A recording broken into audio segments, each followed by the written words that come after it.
Once in a Lifetime, Chapter 15. When I met up with Judith Monday evening, we went to South Bay City General Hospital in my car. It was a short ride from her place, so we didn't have a lot of time to talk. Vanessa, I can't tell you how much I appreciate what you're doing, she said with her voice trembling. I can't wait to see Ronald's face when you tell him. I was glad Odette was not on duty, so I wouldn't have to explain anything to her yet. I still needed a little more time to digest what I was about to do. Ronald was asleep when we got to his room, but the minute Judith touched his cheek, he opened his eyes. He blinked at her and then he gave me a curious look. Hello, ladies, he wheezed. Baby brother, have I got news for you? Judith hollered with her chest puffed out. You remember Vanessa Hayes, don't you? He nodded. The passport lady? I was surprised to hear him laugh, or that he was even able to laugh. Vanessa and I have had a few conversations since the day she came to visit, and she's made a very important decision. I'll let her tell you. Judith turned to me and nodded. When I didn't say anything, she gently nudged me with her elbow. Tell him. I sniffed and cleared my throat. My heart was thumping so hard and loud. I didn't get too close to the bed because I didn't want Ronald to hear it. I'm going to get tested to see if I can help you, I blurted out. Even if things didn't go the way I hoped they would, it warmed my heart tremendously just to see the way he immediately perked up. Ronald's body jerked and his eyes widened. He glanced at Judith first with a puzzled expression on his face, and then he looked up at me, appearing more puzzled than before. I don't know what to say. Thank you, Miss Hayes. His voice sounded much stronger now. Please call me Vanessa, I said with a forced grin. Please call me Ronald, he replied. He shifted his eyes from me to Judith and back. When did you decide? Last night I had a long talk with my mother and she said something that really got to me. I sniffed and cleared my throat. And then I told them about my mama's situation. By the time I finished, Judith was almost in tears. Ronald was so quiet and still. He looked like a cardboard figure. What does your family have to say about you doing this for me? He asked. My parents have some concerns, but they're okay with it. I haven't told anyone else yet. Well, a few people I work with know, but that's it. Vanessa, I don't know what to say, Ronald said with his voice faltering. You don't have to say anything. What's important is that I want to help you. We visited with Ronald for a few minutes more and would have stayed longer if I hadn't had to meet with his doctor in 10 minutes. Dr. Thomas was a heavy-set man of medium height with thick white hair and a jolly red face. If he'd had a white beard and a red suit, he could have passed for Santa Claus's twin.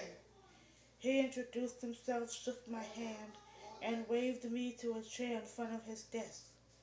He looked so serious, I scooted to the edge of my seat and listened with my stomach churning as he proceeded to rattle off information related to the procedures I would have to undergo. I was surprised to say the least, because there was so much.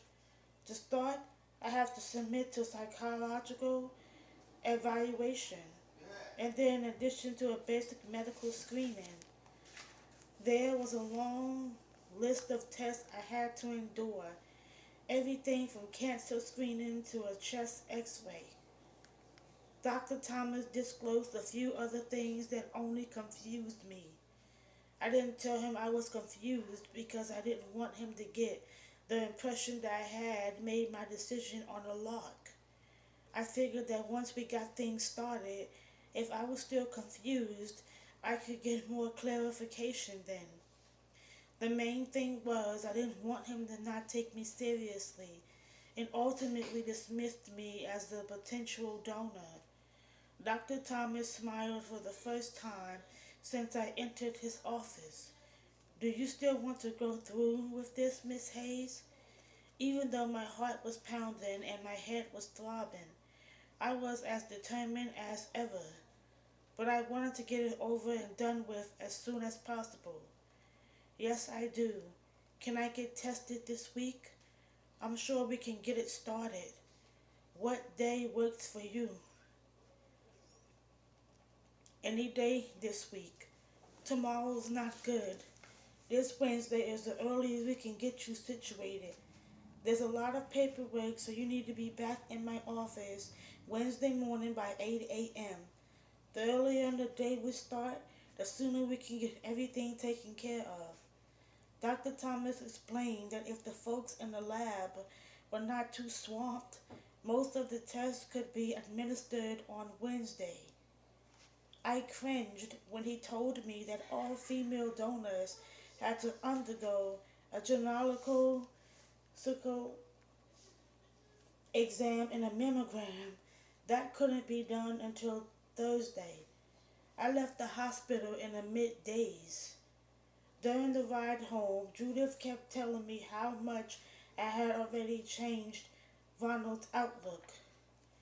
I didn't see any point in reminding her that I might not be a match. My biggest fear was how hard would the results of my test impact her and Ronald if they were negative.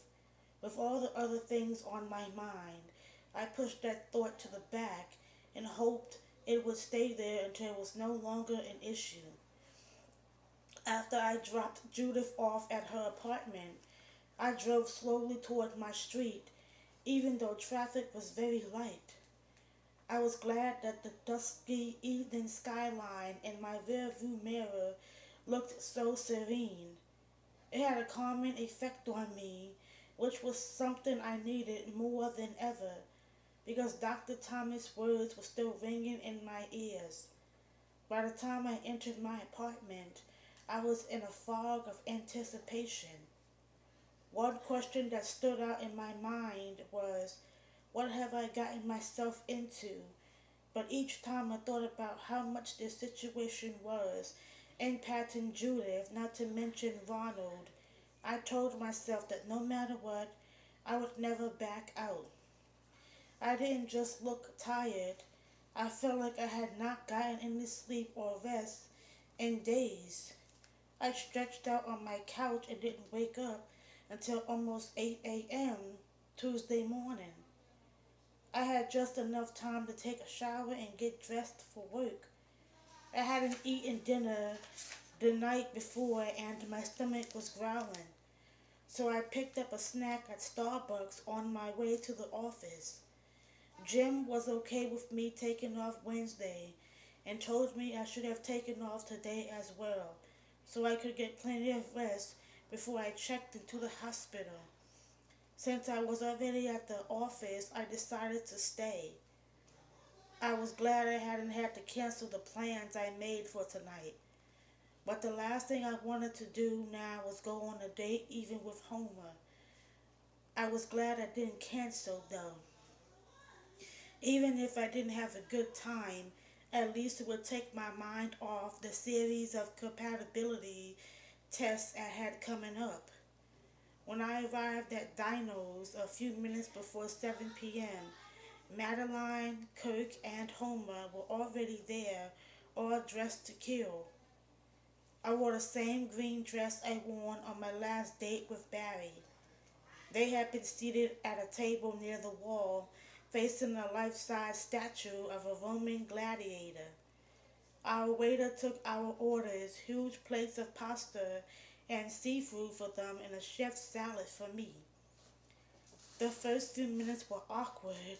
Kirk and Homer talked about sports, and Madeline and I discussed her kids and our jobs.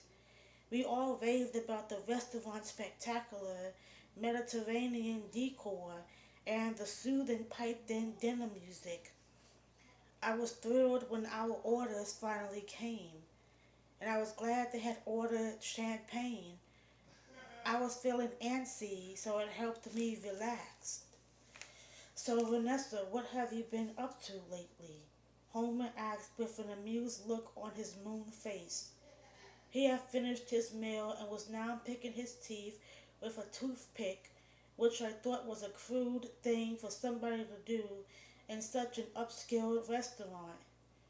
We had already listened to him describe his surgery in great detail. Just work and getting ready to do my Christmas shopping. I'm not looking forward to the crowds and the jacked up prices, I said with a groan. That's why I always start in June, and I always save a ton of money, Homer said proudly. Then he started a lengthy complaint about the 35 pounds he gained because he had been able to work out since his surgery.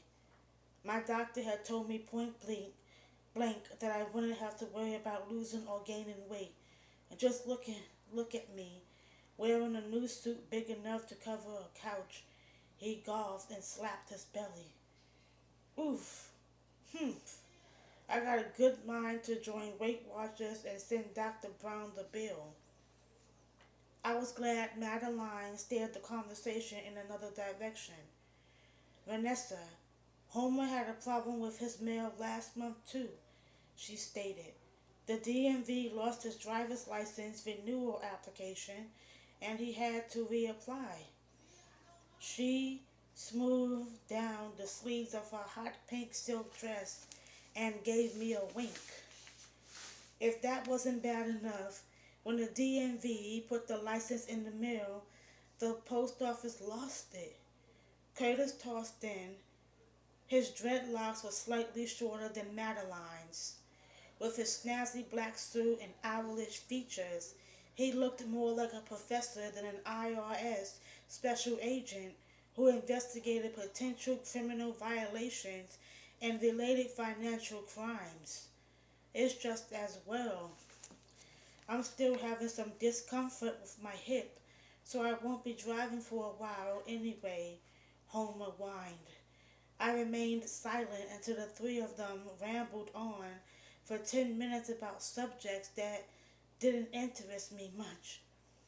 All of a sudden, Kirk adjusted his tie, leaned back in his seat, and gave me a suspicious look. V, you seem distracted. Is everything all right? Huh? Oh, everything is fine with me, I stammered.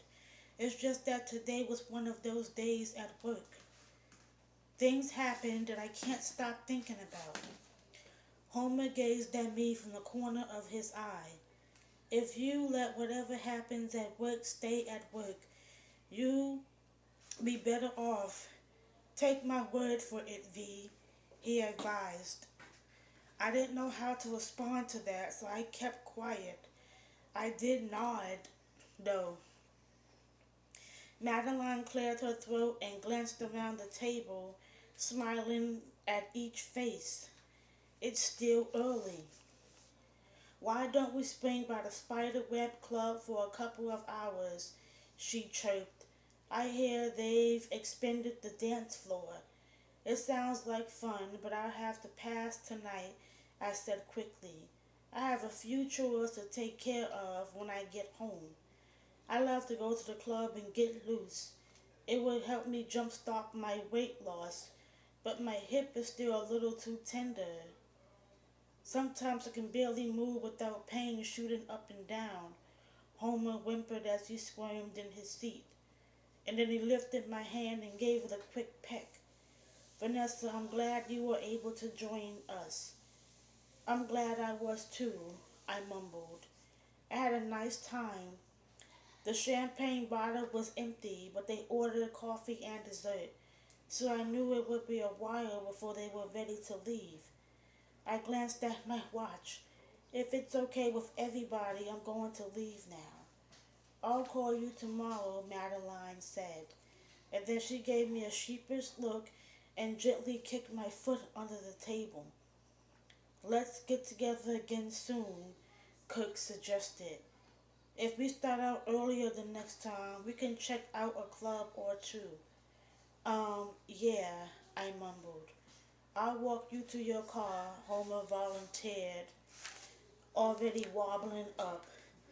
I stood up, hugged Madeline and Kurt, thanked them for dinner, and followed Homer out the door. He draped his arm around my shoulder and kept it there until we reached my 2-year-old Toyota in the parking lot. He opened my door for me and held my hand. I would have told you more about my surgery, but I could tell that Madeline and Kirk didn't want to hear any more about it, he said as he gazed into my eyes. I thought that was an odd thing for him to say, but I didn't comment. When he sucked in some air and let go of my hand, I thought he was going to kiss me, but he didn't. Instead, he gave me a pat on the shoulder, spun around, and started trotting back to the restaurant so fast you would have thought a dog was chasing him. I was flabbergasted. I was even more dumbfounded when I got home and saw the email he had already sent me. V, I really enjoyed your company tonight, but to be honest with you, I detected a little negative energy coming from you. Therefore, I don't think we should go any further. I might give you a call in a few weeks to let you know how I feel. Then, the date hadn't been much fun for me, but I didn't blame Homer. However, to be cordial, I decided to send him a reply and apologize for my negative energy and thank him for inviting me out. I was even more dumbfounded when I realized he had blocked me. It was just as well. Under the circumstances, this was not the time for me to pursue a relationship with another man anyway. I was about to do something that might alter my life forever, and that was a lot more important for me to focus on. Like, comment, and subscribe on this video. Bye bye.